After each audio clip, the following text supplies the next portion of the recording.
നമസ്കാരം. നെതന്യാഹുവിനെ അടക്കം Iran കൊന്നുതള്ളി. ടെല്ലവീവിനെ cluster ബോംബുകൾ കൊണ്ട് കത്തിച്ചു.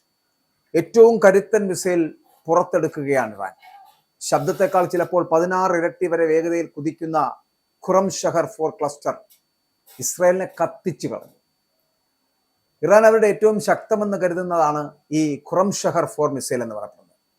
ഇസ്രായേലിനെതിരെ കഴിഞ്ഞ ദിവസം പ്രയോഗിച്ചതും ഇതുതന്നെയാണ്. ഇസ്രായേലിലെ പ്രധാന നഗരങ്ങളിൽ ഒന്നായിട്ടുള്ള ടെല്ലവീവിന് നേരെയായിട്ടായിരുന്നു ആ ആക്രമണം. ഇവിടെ കെട്ടിടങ്ങളൊക്കെ തകർന്ന് തരിപ്പണമായി, ആൾക്കാർ മരിച്ചു വീഴുന്നു.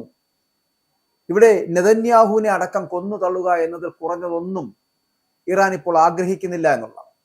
യുദ്ധം ഏതാണ്ട് അവസാന ഘട്ടത്തിലേക്ക് എത്തുമ്പോൾ നെതന്യാഹുവിനെ വകവരുത്താതെ ഇറാൻ യുദ്ധം അവസാനിപ്പിക്കില്ല എന്നുള്ളതാണ്. ഇറാന്റെ ആവനാഴിയിലെ ഏറ്റവും ശക്തമായിട്ടുള്ള മിസൈലാണ് ഖുറം ഷഹർ 4 മിസൈൽ എന്ന് പറയുന്നത്. ശബ്ദത്തെക്കാൾ 8 മുതൽ 16 മടങ്ങ് വരെ വേഗതയിൽ കുതിക്കുന്നതിനാൽ തന്നെ റഡാറുകൾക്ക് ഇവയെ അടയാളപ്പെടുത്താൻ പോലും ബുദ്ധിമുട്ടുള്ള മിസൈലുകൾ. ഈ ഖുറം ഷഹർ 4 ക്ലസ്റ്റർ ബോംബ് ഉൾപ്പെടുത്തിയ ഇനമാണ്. ഇതാണ് ഇസ്രായേലിനെതിരെ അയച്ചിരിക്കുന്നത്.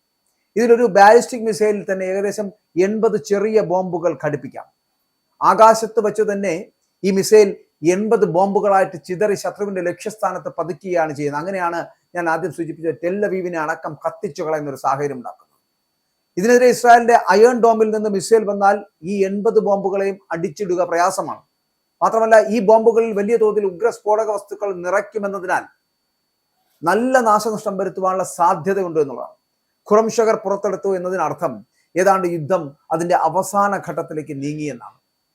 ഏകദേശം 1500 കിലോഗ്രാം മുതൽ 1800 കിലോഗ്രാം വരെ ഉഗ്രസ്ഫോടക വസ്തുക്കൾ വഹിക്കാവുന്ന പോർമുനയാണ് ഈ ഖുറം ഷഹറിൻ്റെത്.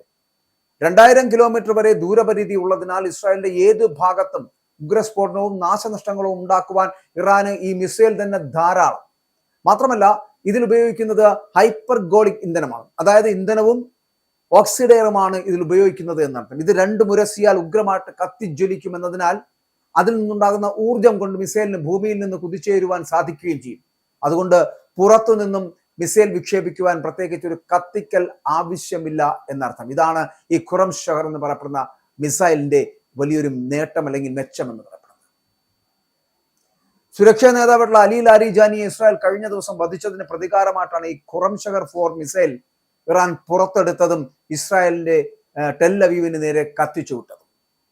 അലി ലാരിജാനിക്ക് പുറമെ മറ്റ് 2 നേതാക്കളെയും കൂടി ഇസ്രായേൽ വധിച്ചതോടുകൂടിയാണ് ഇസ്രായേലിന് നേരെ ഇറാൻ കടുത്ത പ്രത്യാക്രമണങ്ങൾ നടത്തിക്കൊണ്ടിരിക്കുന്നത്. ഇസ്രായേലിന് പുറമെ തന്നെ ചില ഗൾഫ് രാജ്യങ്ങൾക്ക് നേരെയും ആക്രമണം ഉണ്ടായിട്ടുണ്ട്. ഇപ്പോൾ UAE-ക്കെതിരെയും ചില സാധാരണ മിസൈലുകളും ഡ്രോണുകളും അയച്ചു കഴിഞ്ഞു. പക്ഷേ UAE-യുടെ പ്രതിരോധ സംവിധാനങ്ങൾ ദുബായിലേക്ക് നടന്ന ആക്രമണങ്ങളെ വിജയകരമായി നേരിട്ടു. സംഘർഷം രൂക്ഷമായതോടെ UAE-യിലും ഖത്തറിലും പെരുന്നാൾ നിസ്കാരം അടക്കം അല്ലെങ്കിൽ നമസ്കാരം പോലും പള്ളികളിൽ മാത്രമായി ചുരുക്കുന്ന ഒരു സാഹചര്യത്തിലേക്ക് യുദ്ധം കൊണ്ടെത്തിച്ചു. സുരക്ഷാ കാരണങ്ങളാൽ ഈദ്ഗാഹുകളും പൊതുസ്ഥലങ്ങളിലെ പ്രാർത്ഥനകളും അടക്കം ഒഴിവാക്കിയിരിക്കുന്നു. എന്നാൽ അതേസമയം 24 മണിക്കൂറിനുള്ളിൽ രാജ്യം വിടാൻ ഇറാൻ നയതന്ത്ര ഉദ്യോഗസ്ഥരോട് ഇപ്പോൾ ഖത്തർ നിർദ്ദേശിച്ചിരിക്കുകയാണ്. സെക്യൂരിറ്റി അറ്റാഷെ, മിലിറ്ററി അറ്റാഷെ, ജീവനക്കാർ എന്നിവർ 24 മണിക്കൂറിനുള്ളിൽ രാജ്യം വിടണമെന്ന് ഖത്തർ വിദേശകാര്യ മന്ത്രാലയത്തിന്റെ ഉത്തരവുണ്ടായിരിക്കുന്നു. ഇറാൻ എംബസി ജീവനക്കാരെ പേഴ്സണൽ നോൺ ഗ്രാറ്റയായി പ്രഖ്യാപിച്ചിരിക്കുന്നു. വിദേശകാര്യ മന്ത്രാലയത്തിലെ protocol director HE Ibrahim Yusuf ഫക്രോയും സ്റ്റേറ്റിലെ Islamic republic of Iran ambassador Ali സലേഹബാദിയും കൂടി നടന്ന കൂടിക്കാഴ്ചയ്ക്ക് പിന്നാലെയായിരുന്നു ഇത്തരത്തിലൊരു നടപടി ഇപ്പോൾ ഉണ്ടായിരിക്കുന്നത്.